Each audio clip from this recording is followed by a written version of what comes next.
어린 왕자는 농부를 찾아가서 똑같이 물었습니다. 농부가 대답했습니다.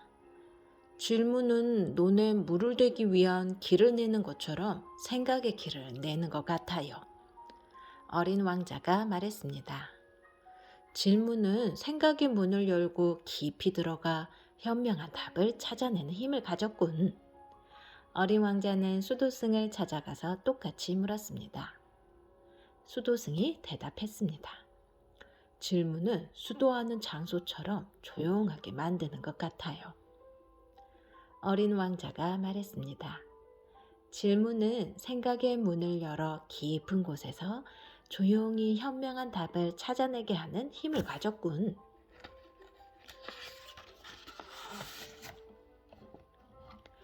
어린 왕자는 선생님을 찾아갔습니다. 내가 만났던 사람들에게 당신이 말한 것처럼 질문의 힘을 물었어. 그들의 대답은 모두 지혜로웠어. 그들의 답을 모았더니 질문은 생각의 문을 열어 깊은 곳에서 조용히 현명한 답을 찾아내게 하는 힘을 가졌다는 것을 알게 되었어. 선생님은 말했습니다. 왕자님 정말 지혜로우십니다. 왕자님께서 그들에게 지혜롭게 물으니 그들도 지혜롭게 답하였던 거지요.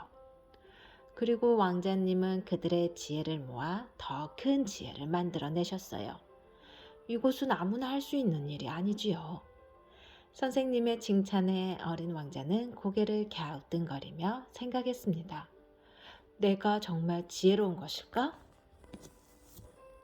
챕터 3 지혜를 묻다.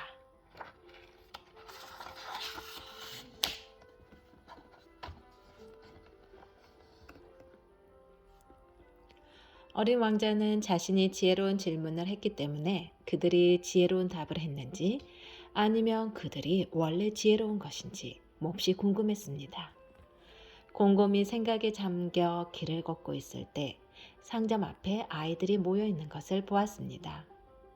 상점에서는 주인이 아이들에게 사탕을 나눠주고 있었습니다. 속이 훤히 비치는 통 안에는 각양각색의 사탕들이 들어 있었습니다. 아이들은 저마다 상점 주인이 꺼내주는 사탕을 받아들고는 입에 넣었습니다. 어린 왕자는 가장 아래쪽에 있던 별 모양의 황금색 사탕이 탐이 났습니다. 그래서 상점 주인에게 말했습니다. 주인장, 나는 맨 아래에 있는 별 모양의 황금색 사탕이 먹고 싶어. 그걸 나에게 줄 수 있어? 상점 주인은 그가 어린 왕자인 것을 눈치채고는 허리를 굽히며 말했습니다.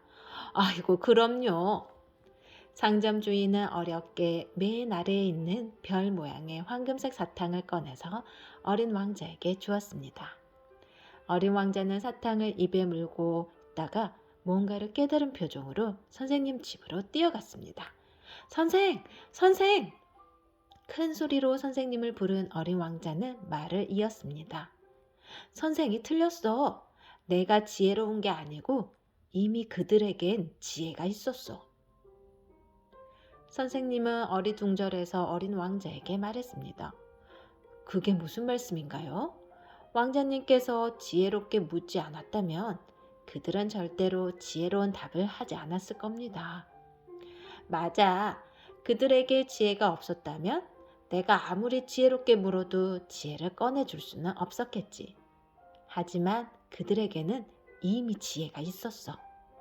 그들에게 지혜롭게 묻지 않으니까 아무거나 꺼내주는 거라고. 이걸 봐. 내가 길가에서 상점 주인에게 이 큰 별 모양의 황금색 사탕을 꺼내달라고 하니까 그는 맨 아래에 있는 이 사탕을 나에게 줬어. 만약 이 사탕이 없었다면 이걸 나한테 줄 수 있었겠어? 있었기 때문에 줄 수 있는 거야. 하지만 아무도 그걸 달라고 하지 않으니까 주지 않은 거지. 지혜를 물으면 모두가 지혜를 답하지. 그건 이미 그들에게 지혜가 있기 때문이야. 선생님은 어린 왕자를 존경의 눈빛으로 바라보며 말했습니다. 왕자님 정말 그렇군요. 왕자님은 정말 지혜로운 분이십니다. 아니야. 선생이 없었다면 도무지 알 수 없는 것들을 벌써 2가지나 배웠어. 이제 진짜로 나의 스승이 되어줘. 이제 스승님이라고 부를게. 아니, 부를게요. 선생님은 굳고 사양했지만 어린 왕자가 무릎을 꿇고 청하는 것에 감복하여 어린 왕자의 스승이 되기로 하였습니다. 어린 왕자는 스승님께 다가가 물었습니다. 스승님, 사람들은 사랑을 주면서 행복하게 살기 위해 열심히 살고 있고 지혜롭기까지 한데 왜 사랑하지 않고 불행하게 살면서 지혜를 사용하지 않는 걸까요? 스승님은 말했습니다. 왕자님, 사랑을 하면 어떻게 되나요?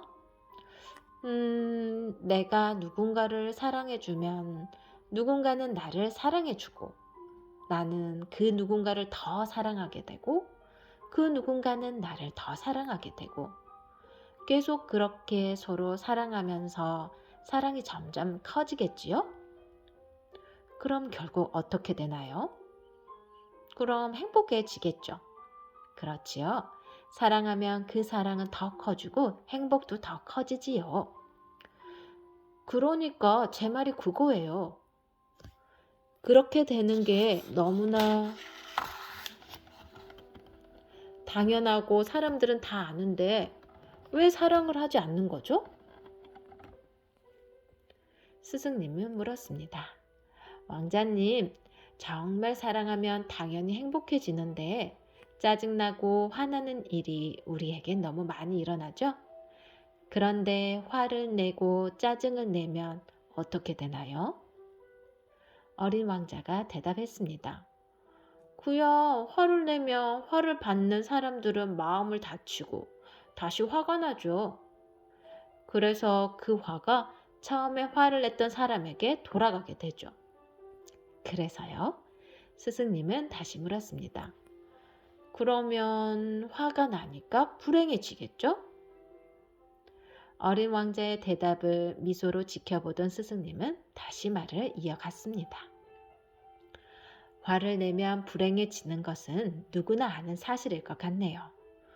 그런데 왜 화를 내는 걸까요? 화를 내면 불행해지는 것은 누구나 다 당연히 아는 사실인데 말이에요. 어린 왕자는 고개를 갸우뚱거리며 대답하지 못했습니다.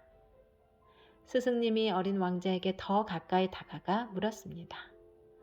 왕자님께서는 언제 화가 났었나요? 네, 엄마가 동생을 더 사랑하는 것 같다는 생각이 들었을 때 저는 몹시 화가 났어요. 엄마마마가 어떻게 하면 왕자님은 화가 나지 않을까요? 엄마마마가 나를 더 사랑해줬으면 화가 나지 않았겠지요? 그럼 왕자님께서 정말 화가 난 이유는 뭘까요? 어린 왕자는 뭔가를 알았다는 듯 의미 있는 표정을 짓고 말했습니다. 사랑받고 싶어서 화가 났었네요. 맞아요. 바로 그거였어요. 사랑받고 싶어서 화나고 짜증나고 그랬던 것 같아요. 그러니까 우리는 행복하고 싶어서 불행을 선택했던 거예요. 바보처럼. 그렇죠? 사랑받고 싶으면 사랑해야 하는데 사랑받고 싶어서 화를 내고 화가 나면 사랑과 점점 더 멀어지죠. 맞아요. 행복하려면 사랑해야 하는데 사랑을 받아야 행복하다는 생각 때문에 우리는 화나고 짜증이 났던 거예요. 그러면 사랑을 선택할 수 있는 방법은 없을까요? 글쎄요. 어떻게 하면 사랑을 선택할 수 있을까요? 글쎄요. 더 깊이 들어가 봐야 할 것 같아요. 네, 왕자님, 사람들에게 물어보세요. 왕자님도 아시다시피 그들은 이미 지혜롭잖아요.